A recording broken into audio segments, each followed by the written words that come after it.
Hi there and welcome to this tutorial for Fastlane Digital Audio School down in Montpellier, France, an Ableton Certified Training Center. I'm Freddy Frogs, Certified Trainer.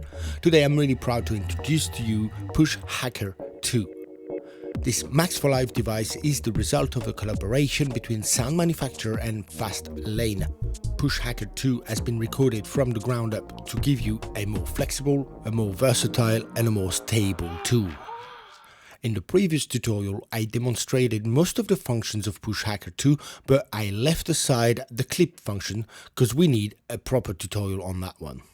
The clip function lets you use Push to record audio or MIDI signals in Live's session view clip slots, but it also lets you play the recording, stop the recording, delete the recording, and repeat the process all over again using just one feature of your Push. It basically enables you to use Live as a looper without using the actual looper in Live.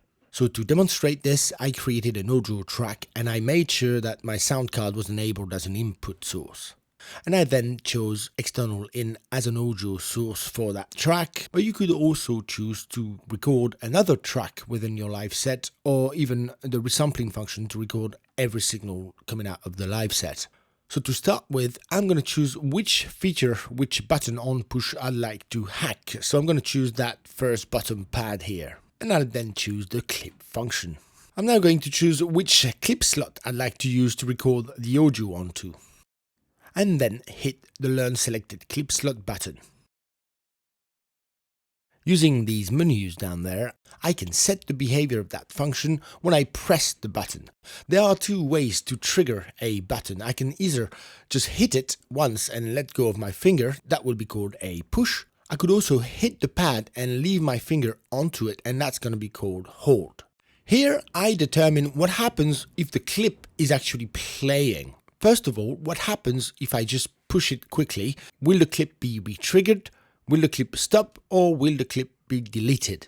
What happens when I hold that button? Would it be stop or would it be deleted? What happens when the clip's actually recording and I push it quickly? Will it play or stop? What happens when I hold that button? Will the clip stop or be deleted? What happens when the clip is stopped and I push the pad quickly? Will it play? Will it delete or will it record? What happens when I hold that button? Will it delete or will it stop the clip? Using these menus, I can fully customize the behavior of the clip function and adapt it to my needs on stage. The arm button down on the left here is quite important. If you hold it, it turns into arm auto, which means that the track will arm itself as soon as the record order has been given.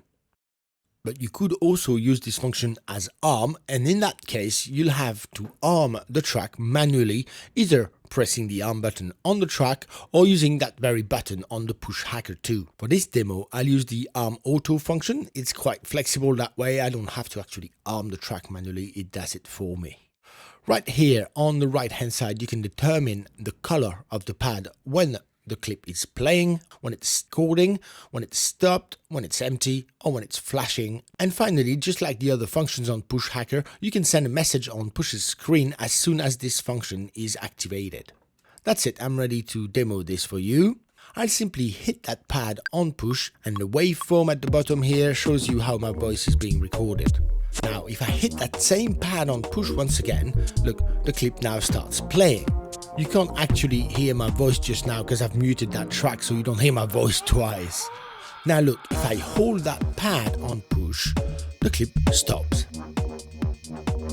And if I hold that pad once again, now the clip is deleted. And you can start this process all over again on that same slot. Record, and then play, stop,